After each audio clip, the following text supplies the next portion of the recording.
एक बार की तो बात दोस्तों, है। ये जादुई सानू कंघी पंत कहानी किसी है, बहुत काम से अच्छी कहानी शहर है। इस गया कहानी था। को पूरा देखो और शहर से चैनल को वापस सब्सक्राइब भी आते कर वक्त दो। काफी शाम हो गई थी। सूरज भी ढल चुका था। तभी सानू पंत को रास्ते में कुछ चमकता हुआ नजर आया। अरे, ये क्या पड़ा है जो इतना चमक रहा है? अरे, ये तो कंघी है, पर ये कंघी इतनी चमक क्यों रही है? सानू पंत सोच में पड़ जाता है। फिर हिम्मत करके उस कंघी को उठाता है।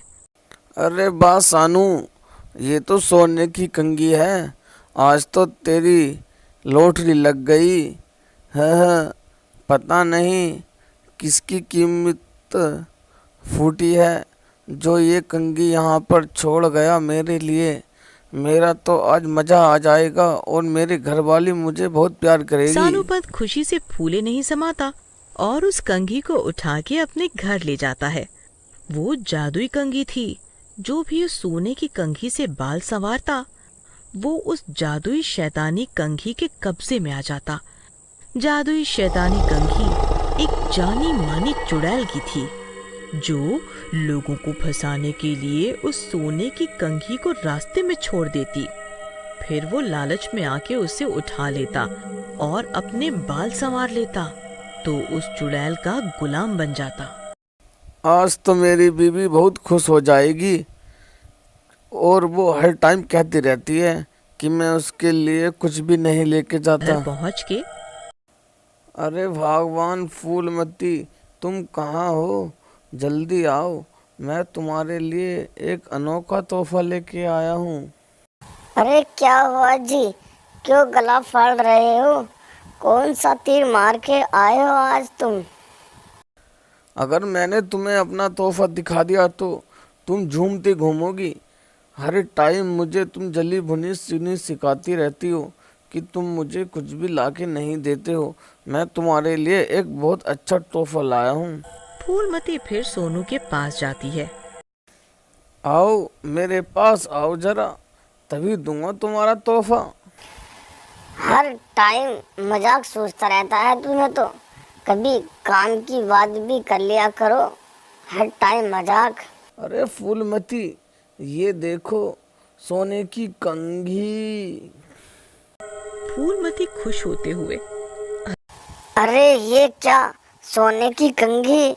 ये कितनी चमक रही है। फिर फूलमती अचंभित होती है।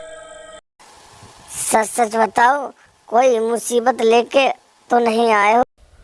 अरे जानू मानू, मुझ पे विश्वास भी करा करो। ये कंघी तो मुझे रास्ते में पड़ी हुई मिली थी, इसलिए मैं उठा लाया। अब तो मैं गांव की सभी औरतों को जलाऊंगी जब मैं इस जादुई कंघी से अपने बालों को सहलाऊंगी। हा हा हा।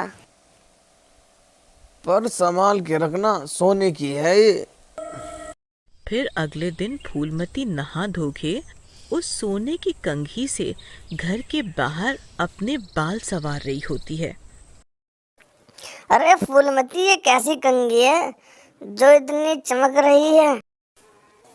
अब क्या बताऊं, मेरे पति मुझसे इतना प्यार करते हैं कि मेरे सुंदर बालों के लिए सोने की कंघी ले आए।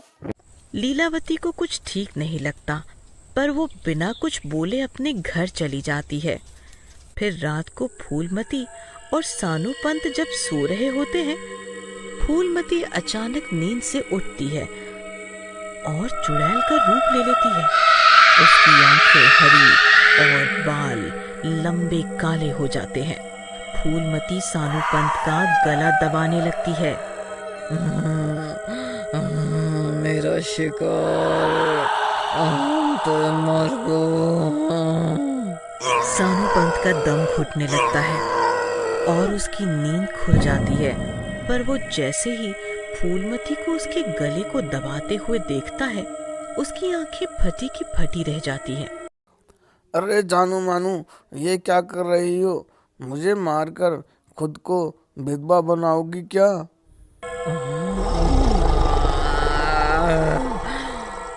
बड़े दिनों बाद शिकार करने का मौका मिला है, आज नहीं छोड़ूंगी। मैं बहुत दिनों से प्यासी थी, किसी को मारने की आज मुझे मौका मिला है।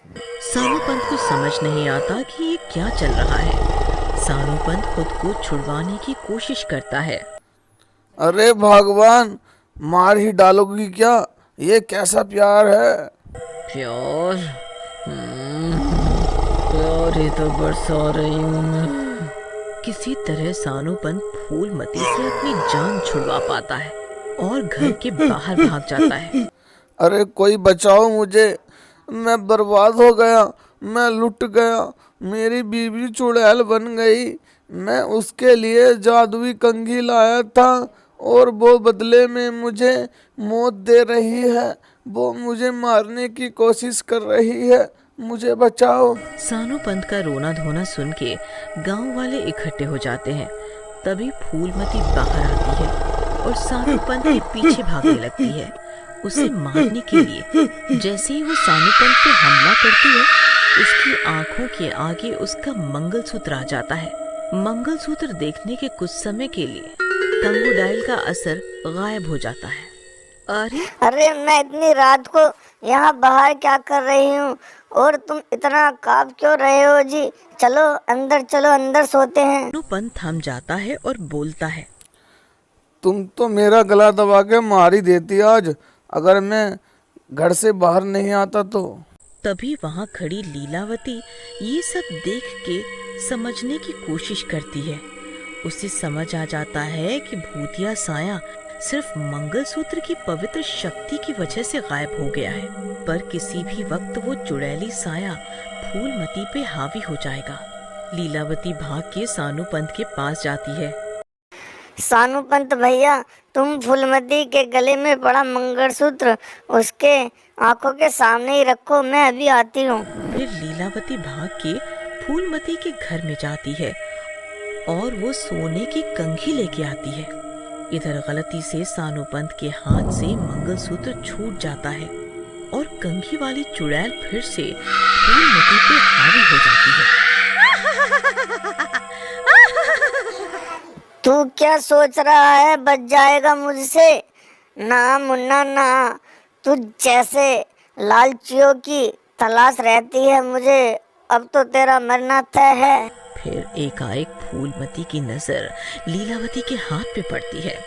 फूलमती गुस्से में, ए औरत, मेरे सोने की कंघी छोड़ दे, वरना तू मेरे तहलके से बच नहीं पाएगी। मेरी सोने की कंघी से दूर रह, वरना जल जाएगी। फूलमती को भयंकर रूप में देखकर सभी गांव वालों के हाथ पैर थर थर कांपने लगते हैं। ए चुड़ैल, क्यों तू इसके पीछे पड़ी है? छोड़ दे इसे। तू क्या चाहती है इससे? अब तू बताएगी मुझे कि मैं क्या करूं?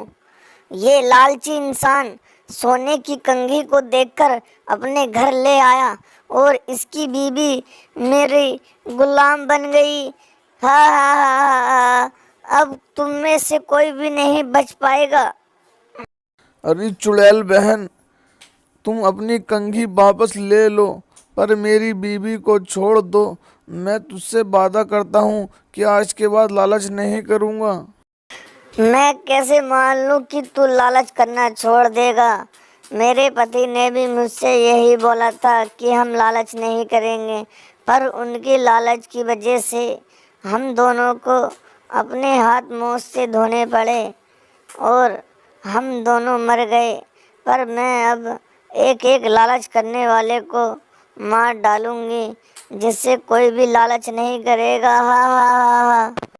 मैं आपसे वादा करता हूँ कि मैं आज के बाद लालच नहीं करूँगा और सभी से तुम्हारे संदेश के बारे में बताऊँगा।